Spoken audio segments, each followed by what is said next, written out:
네, 앞서 들으셨다시피 오늘 외국인들의 수급 코스닥에 집중이 됐습니다. 그래서 그들이 뭘 샀나 제가 보니까 1위가 알테오젠이었고요. 그 밑에 반도체 소부장도 많이 있었습니다.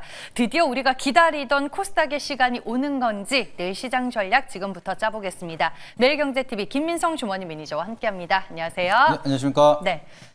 어떻게 보셨어요, 김민성 매니저님은? 굉장히 행복했던 하루였던 것 같아요. 이제. 진짠가요? 오늘 하락하는 종목들이 솔직히 더 많긴 했어요. 근데 아시다시피 네. 저는 한동안 좀 바이오를 너무나 밀고 있었기 때문에 좀 시장에 대한 좀 흐름 대비해서 좀 좋은 결과를 많이 보여드리고 있지 않나 생각을 하고 있고요. 그리고 제가 그렇게 기다리고 있었던 코스닥에 대한 장세가 만들어지다 보니까 좀 더 이 유동성이 본격적으로 좀 들어오지 않나 좀 바라보고 있습니다. 그래서 시장을 보시게 되면 이번에 성공적인 에이펙, 뭐 크게 우리가 악재라고 생각할 만한 상황이 없다 보니까 제가 계속해서 미리 말씀을 드렸던 게 이 유동성이 거래대금만 본다더라도 코스닥으로 들어온다라고 계속 강조를 드렸습니다. 그래서 예상됐었던 흐름이 그대로 움직여지고 있기 때문에 거기에 맞춰서 좀 더 발빠르게 움직일 수가 있다 보니까 제가 강조드렸던 내용들 변함없이 계속 유동성 양상이 이어질 거고 코스닥에 대한 포커스 이어질 거라는 점 참고해 보시면 좋을 것 같습니다. 네. 삼성전자와 SK하이닉스가 워낙 강했기 때문에 반도체만 간 것 같아 보일 수는 있지만 그래도 긍정적인 변화들이 조금씩 나타나고 있다라고 얘기를 해주셨습니다. 그럼 리뷰를 또 해봐야 될 텐데 시장에서 유리기판주도 오늘 분위기가 상당히 좋았거든요. 그중에 찌는 SKC다라고 말씀해 주셨잖아요. 맞습니다. 이제 주가로 치면은 그때 앵커님이 말씀하셨던 것처럼 피롭틱스가 더 강하긴 했는데 네. 그래도 이제 모멘텀 자체가 결국에는 SKC가 움직여야 이 피롭틱스 같은 종목들도 같이 시세가 분출이 될 수가 있습니다. 근데 제가 이제 보는 관점은 안정적으로 꾸준하게 간다라고 하면 결국엔 대장은 SKC일 가능성이 높기 때문에 지금 약간 좋은 수익률을 보여주고 있지만 다른 쪽에 먼저 간다라고 해서 아쉬워하지 마시고요. 결국에 우리가 길게 봤을 때는 결국엔 SKC가 좀 더 안정적으로 수익이 더 극대화할 수가 있다 좀 판단이 되고 있습니다. 그래서 그 중에서 반도체 사이클이 강하게 가는데 유리기판 아직 사이클이 안 왔고 곧 올 거다라고 말씀을 드렸는데 제가 예상했었던 흐름이 딱 만들어지고 있다라고 보시면 좋을 것 같고요. 여전히 SKC는 추가적인 상승이 이어질 수가 있고 저는 좀 추가적으로 반등이 나온다라고 하면은 목표 주가보다도 더 높은 가격 사실은 이제 바스권 상당 부분이 18만 원 이상까지도 바라보고 있기 때문에 지금은 1차 목표가 일단 오는 거 흐름 지켜보시고 나중에는 추가적으로 18만 원까지 올 수 있는지 같이 한번 리뷰 계속해서 해드리도록 하겠습니다. 네, 오늘 SKC 자회사인 앱솔릭스와 관련해서 또 좋은 기사가 있었다라는 점도 여러분들 참고하시길 바라겠습니다. 그럼 이제 내일 시장을 우리는 본격적으로 준비해 보겠습니다. 어떤 키워드로 접근을 할까요?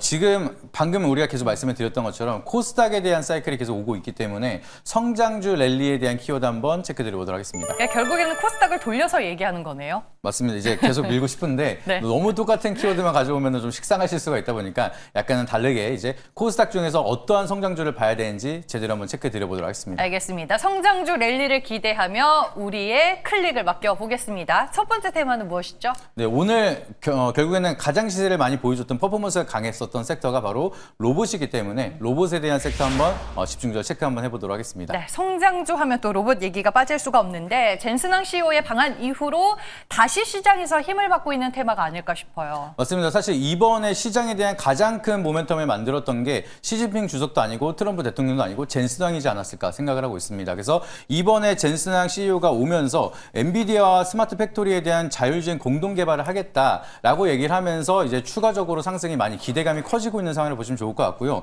그리고 26만 장에 대한 GPU를 공급을 한다라고 했는데 그 중에 5만 장은 로봇에 대한 공장을 짓고 자율주행차에 대한 협력을 하겠다라 얘기했습니다. 그래서 26만 장이 어느 정도에 대한 모멘텀인가 제가 찾아보니까 이번에 하정우 수석 위원장이 얘기한 게 전 세계 3위 정도에 대한 보유가 가능할 거에 대한 이제 수치를 얘기했습니다. 그만큼 중국이랑 미국은 워낙 많이 가지고 있으니까 전 세계 3위까지 올라갈 수 있는 기술 경쟁의 우위성을 가져갈 수 있는 모멘텀이라서 이 로봇에 대한 모멘텀이 좀 더 기대감이 커질 수가 있어서 지금부터 우리가 다시 한번 주목할 필요가 있다는 점 참고해 보시면 좋을 것 같습니다. 네, 알겠습니다. 뭐 로봇 얘기하면 이제 젠스낭 CEO의 얘기가 빠질 수가 없는데 구체적으로 장점으로 뭘 보면 좋을까요? 네, 로봇에 대한 가장 커다란 장점은 이제 결국에는 이 기술 개발에 대한 우위를 누가 가져갔느냐 이 경쟁 속에서 이제 블랙엘에 대한 안정적인 공급망을 확보를 했기 때문에 기술 개발이 좀 더 빠르게 될 수가 있다는 게 가장 커다란 장점인 것 같습니다. 결국에는 이제 휴머노이드 로봇을 개발을 하는 것도 얼만큼 빠르게 좋은 기술을 개발하느냐 이게 중요한 건데 그만큼 GPU가 많이 필요할 수밖에 없습니다. 근데 이 블랙에를 이제 안정적으로 공급을 한다는 것 자체가 안정적으로 기술 개발할 수가 있다는 게 기대감이 훨씬 더 커질 수가 있다는 점, 이게 커다란 장점이라고 보시면 좋을 것 같고요. 그리고 국내만 본다 하더라도 고령화 사회가 빠르게 확산이 되고 있습니다. 그래서 여기에 대한 인력을 대체할 수 있는 로봇에 대한 활용도가 좀 더 중요도가 높아지고 있기 때문에 기업들은 여기에 대한 R&D라든지 기술 개발에 대한 투자를 좀 더 빠르게 확산하기 때문에 여기에 수혜를 받을 수 있는 로봇주들 굉장히 많다는 점, 이게 가장 커다란 장점이라고 보시면 좋을 것 같습니다. 네, 알겠습니다. 이틀 동안 주가 급등이 상당히 세게 나와줬는데 단점으로는 뭘 체크해야 될까요? 그 주가가 세게 나온 게 가장 커다란 단점이지 않을까 네. 생각을 하고 있습니다. 이제 워낙 테마적으로 올라가고 있고 아직까지는 실적에 대한 모멘텀을 찍어내고 있지 않은 산업이기 때문에 단기 급등 이후에 다시 한번 차익 매물이 출회가 된다라고 하면은 좀 손실적인 리스크가 우리가 좀 리스크가 커지고 있다는 점, 그래서 손이 섣불리 나가지 않기 때문에 종목에 대한 대응 난이도가 높아지고 있다는 게 첫 번째 단점이라고 보시면 좋을 것 같고요.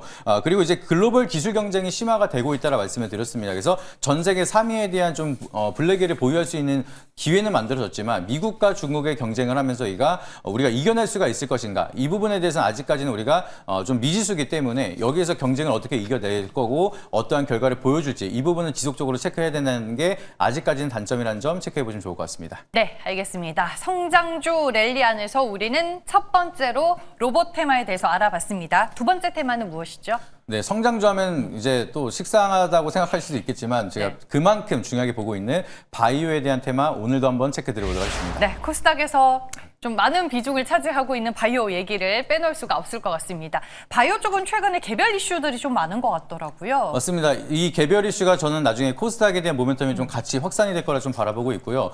개별 이슈로 보시게 되면 삼성 바이오로직스와 삼성 SP 홀딩스가 인적 분할이 완료됐다는 소식이 만들어졌습니다. 그래서 삼성 바이오로직스는 현재도 지금 거래 정지인 상태인데 이게 인적 분할이 끝난다라고 하면 앞으로에 대한 모멘텀이 좀 더 커질 수가 있다라고 보시면 좋을 것 같습니다. 삼성 바이오로직스는 CDMO에 대한 모멘텀으로 이제 이 CDMO 산업에 대한 기대감을 다시 한번 끌어올릴 수가 있는 상황이고요. 삼성 에피스 홀딩스 같은 경우에는 이제 바이오 지주사로서 R&D 투자라든지 추가적인 기술 개발, 신약 개발에 대한 플랫폼을 좀 더 확산할 수 있는 시장에 대한 분위기를 만들 수가 있다 보니까 바이오에 굉장히 중요한 모멘텀이 되지 않을까, 좀 이 부분 체크해 보시면 좋을 것 같습니다.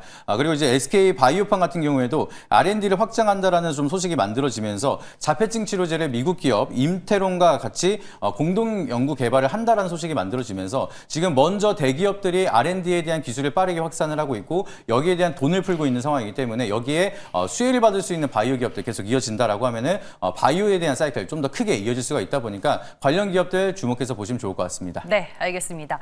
최근에 제가 제약바이오 쪽 공부를 해보니까 생각보다 뭐 글로벌 기업이라든지 빅파마에 라이선스 아웃을 한 기업들이 상당히 많더라고요. 맞습니다. 장점으로는 뭘 봐야 될까요? 네, 아무래도 지금 국내 라이센스 아웃을 하고 있는 기업들 굉장히 많아지고 있다는 게 굉장히 좀 커다란 장점이라고 보시면 좋을 것 같고요.